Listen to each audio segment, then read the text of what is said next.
Something unusual is happening today. There is a feeling of destiny.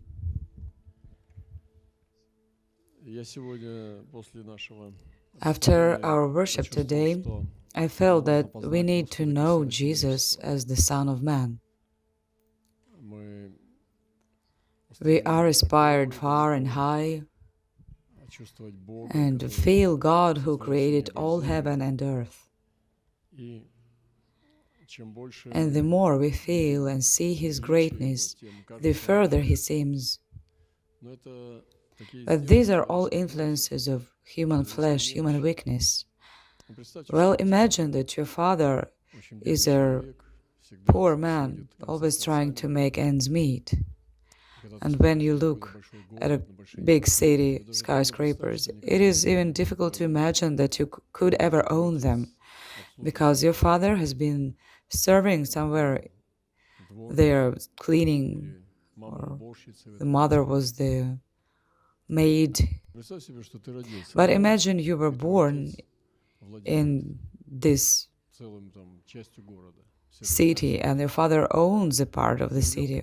For a child, it would be easy to perceive a father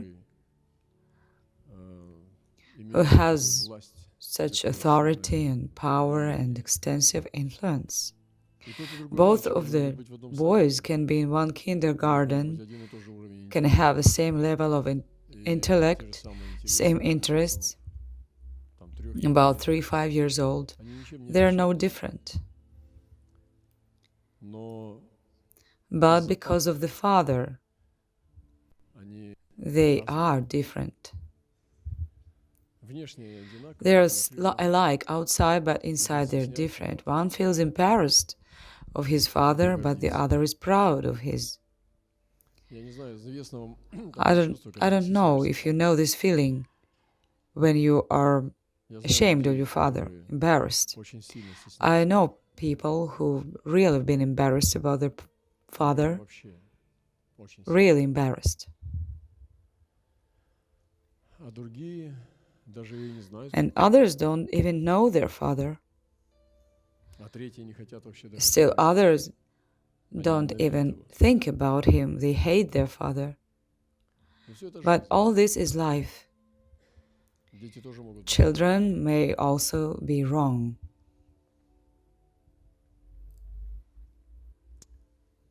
And so humanity, with billions of their opinions about God, God did this, God did that, He gave me or He did not give me, why did He allow that, why He did this, where was He? And the Lord, seeing all this, sends His Son. He sends His Son so that this Son can tell and demonstrate who the Father is. Jesus, one of the aspects of His mission was to justify God. It's even written in the scriptures, He would carry the ministry of justification of God. Isaiah 53 says that.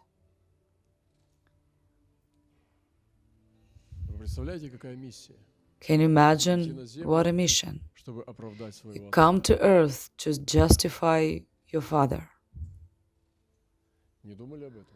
Have you ever thought about this?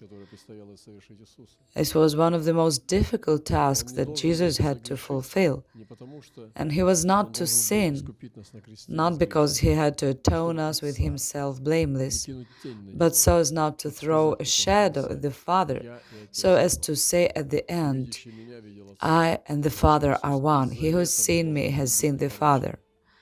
That is because of this, Jesus was to be blameless. Do you see? We thought we know everything about Christ, but we don't know anything yet. And today my prayer is that we know Him as the Son of Man. And you know the Son of Man is a very powerful dimension. In Ezekiel, we see many times when the Lord calls the prophet Son of Man.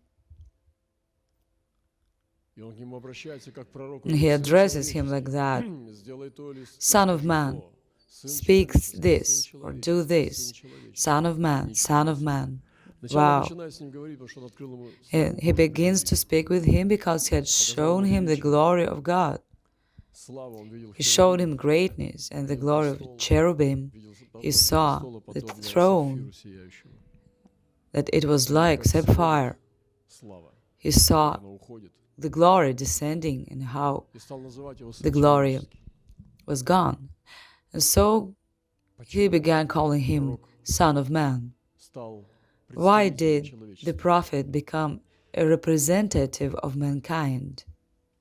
And here comes Jesus and becomes the Son of Man. Remember what he spoke, what he said about himself. He would say, I am the Son of Man. Sometimes he spoke of himself in the third person. When the Son of Man is revealed in glory, he would speak of himself in the third person as of the Son of Man. Think about this, brothers and sisters. This dimension is not for ordinary minds, ordinary believers. It is revealed only to those who love Him.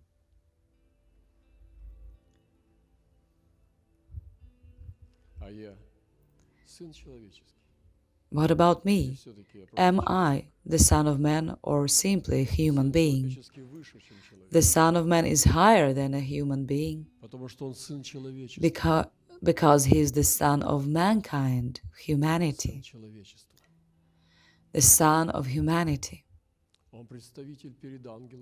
He is a representative before the angels of the human race. And my Jesus, my Lord, my Messiah is the Son of Man.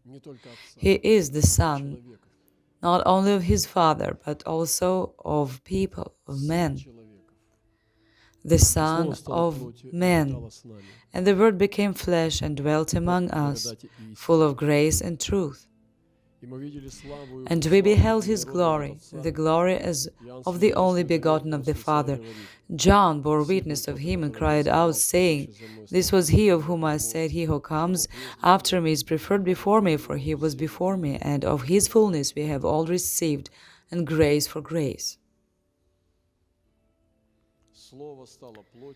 The Word became flesh and dwelt among us, and we saw His glory. The Son of Man. That's a portal. How can I obtain this blessing that the Lord says to me, as He said to Ezekiel, the Son of Man? Tell the house of Israel. The house of Israel is the house of Israel, but Ezekiel is the Son of Man. What was there in this prophet, in this servant?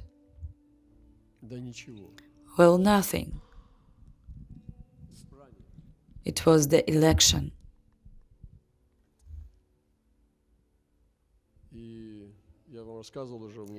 Well, I spoke already before of this friend.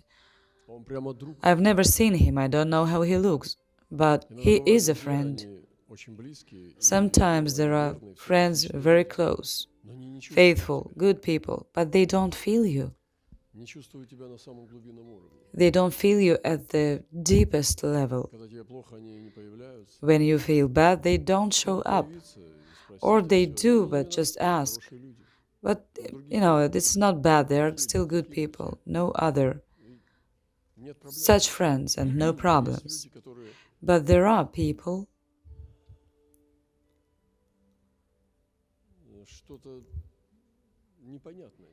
something incomprehensible about them. They are like angels. They are not always convenient, sometimes they are not convenient at all, uncomfortable. Sometimes they are so out of place, but it turns out that this is the most accurate place. And here comes again this friend. I used to think he's a prophet, but it's hard to call him a prophet. I think he is more of a friend of God and my friend. He's not a prophet, but he simply dwells, habitates at a certain level of God's clouds. And from there he sends his screams, and he screams like an eagle, and his screams reach me. And so I was on the way here to the school, and I spent here about 10 days. It is so interesting, and we've been sailing in such a stream of restoration, very powerful. I'm still in a sort of trance, not even slight, but heavy. And I realize that I should not rush anything, as if the grace of God were doing a certain work with the inside, as if He were doing an operation, either strengthening or feeding, nourishing, as if the bomb were overflowing with a measure, and I can't rush anything, but I must allow God to do all this. And that friend felt something, and he wrote a couple days ago. He sent his message to me. He didn't know I was here. He kept silent for a couple months, and I didn't touch him.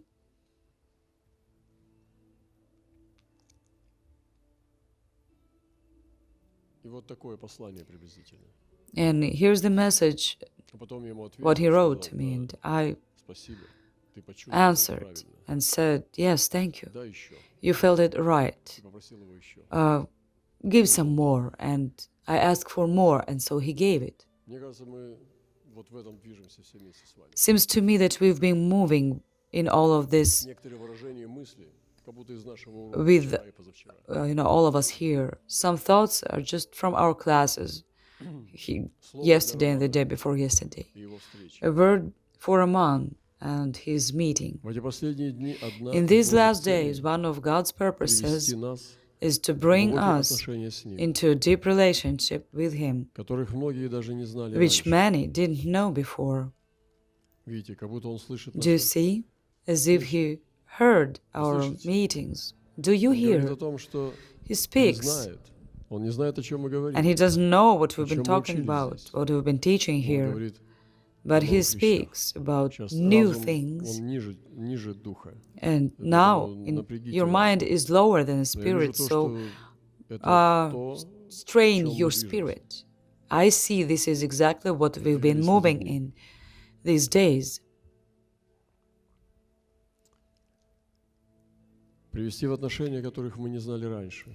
To bring us into a relationship we didn't know before. Just as people rejoice at the bride and the groom when the day of their wedding is approaching, so God will unfold things for us which were not considered before.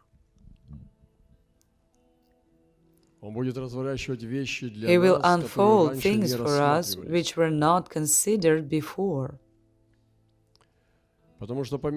Because having placed us in Yeshua, His Messiah, He wants us to accept His fullness, in which we didn't often walk, so that we understand this romance between us and heaven.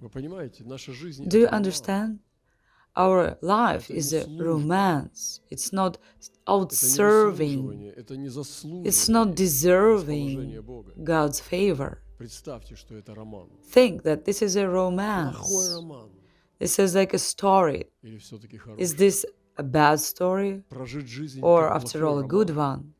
Living life like a bad story? Can you imagine? Cheap, bazaar type, unfinished story. Well, let there be a good story, good romance after all. How I like this. I love this.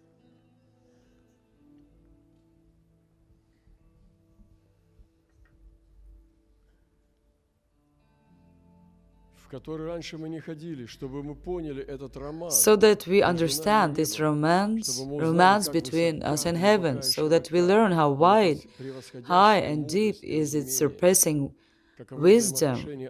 What are the relationship of the Father, Son, and the Spirit? What relationship are within the Echad, which is mentioned in Shema? Here, Israel, the Lord is your God, the Lord is one. And this one is plural. The Lord is plural.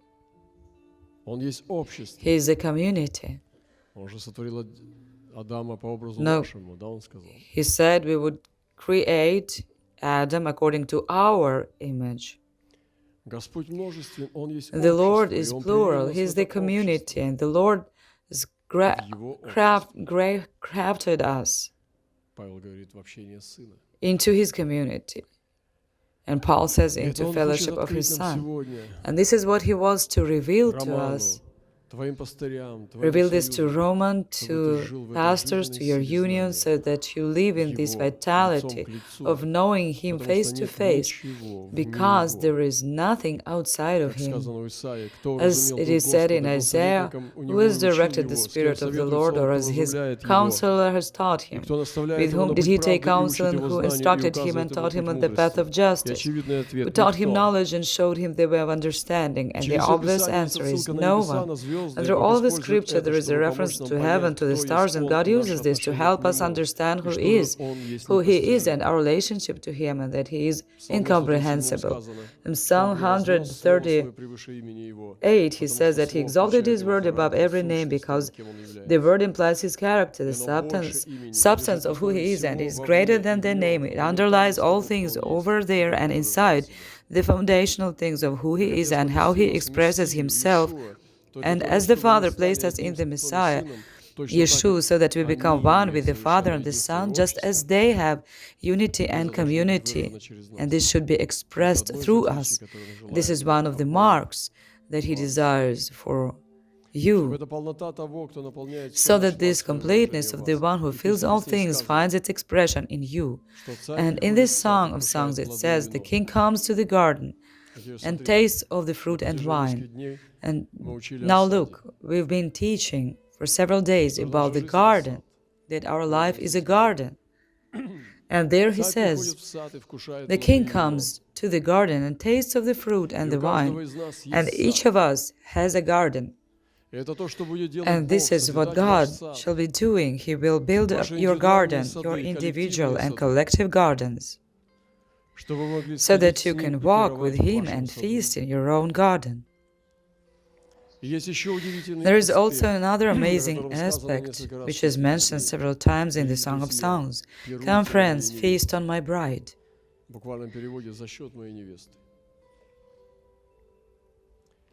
God wants your lives to be those where others will come and feast upon you. This is His purpose.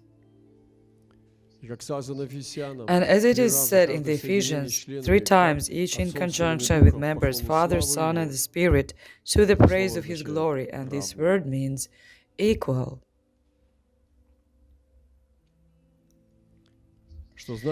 Which means that for a highly demanded work, God gives us the opportunity to return Him as much as He gives us. We can return Him in equal amounts of praise and thanksgiving. What an honor! What an honor to love Him and serve Him. Yes, what an honor to love Him.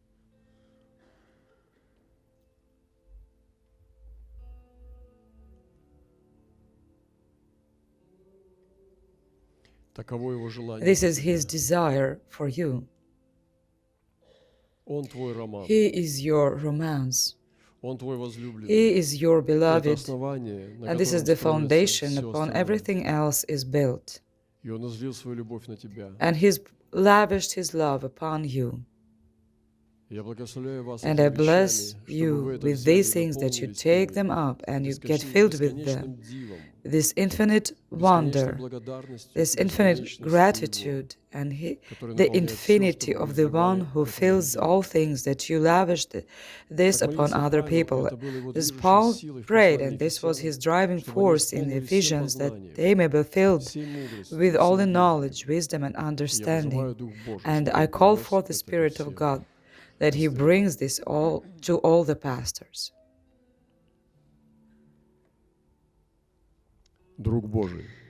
God's friend. You know, the human heart gets hard with the course of time if the life was wrong. I think that one of the most bright manifestations of the righteous life, that with the years his heart is getting softer. But if he has the wrong lifestyle and goes the wrong way, his heart gets hard. And that's obvious and sort of violent truth. But that one and the other, they go the same way, but one is getting softer and the other is getting rough. Sometimes I watch myself thinking, Lord, what is happening? Am I getting weaker?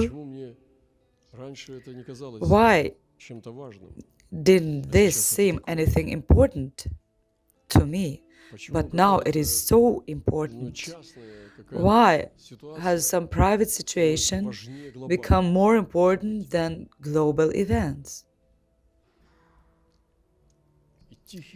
And a quiet, delicate breeze, a breath, says, it is all well, calm down.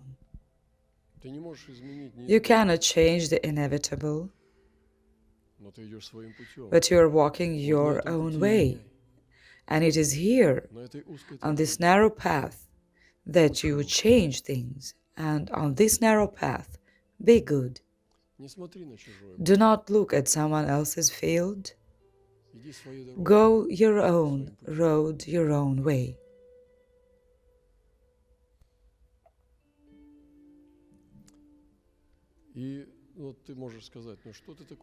Perhaps you may say, what are you reading this, brother? Perhaps you release something, something powerful that it just grabs you on the throat. But perhaps your heart is no longer able to hear delicate things. Perhaps you don't feel the affection of the Lord. I am afraid of this, that I cease feeling the affections of the Lord. Life is a rough thing. Perhaps some of us have had a rough life, and this doesn't hit through you, doesn't touch you at all. You're unhittable. Just bored here, because I don't hear anything that my mind could perceive logically and throw into your piggy bank. But I don't want that. All these things are much more valuable to me. And since I am preaching and holding this mic, I am preaching not for you, but for myself on Him.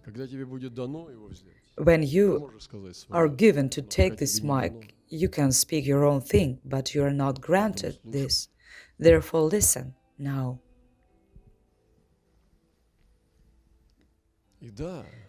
And yes, if this doesn't touch you, it's really bad for you. I'm really afraid that if I cease receiving the affections of the Lord, I cease feeling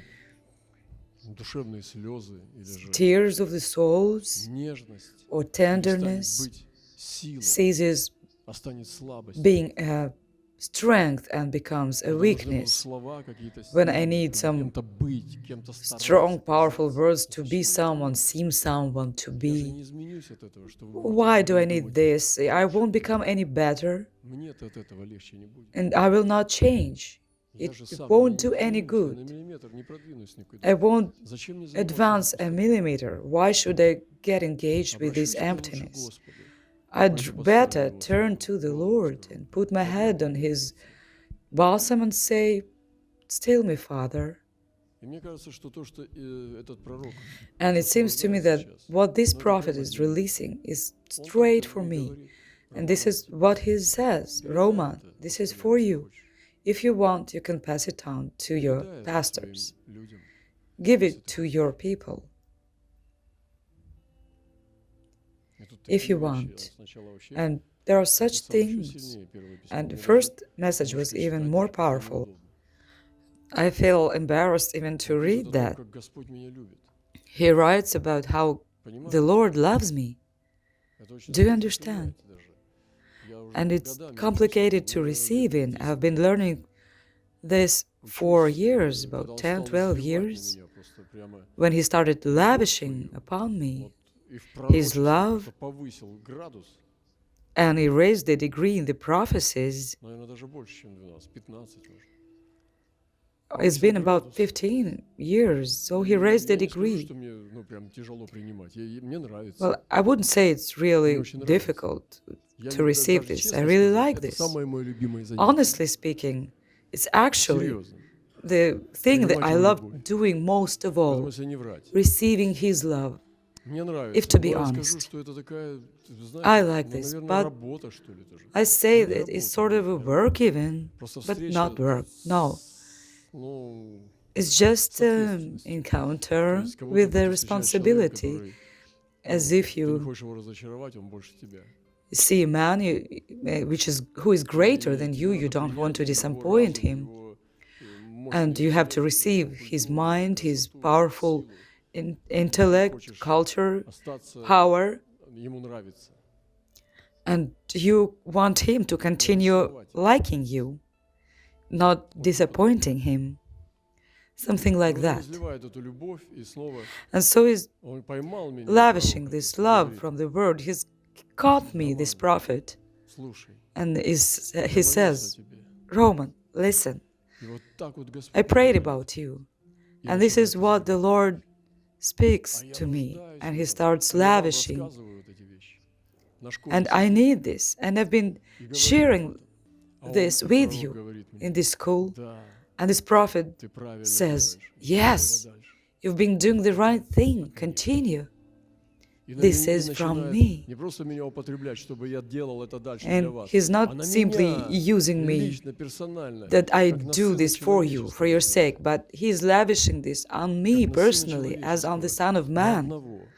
As on the Son of Man, just one. Lavishing, pouring out. And I've been thinking, what for? No, I don't think this anymore. I'm not an infant. I've grown up a little bit. I don't think like that anymore. You know what I think? Come on, pour even more.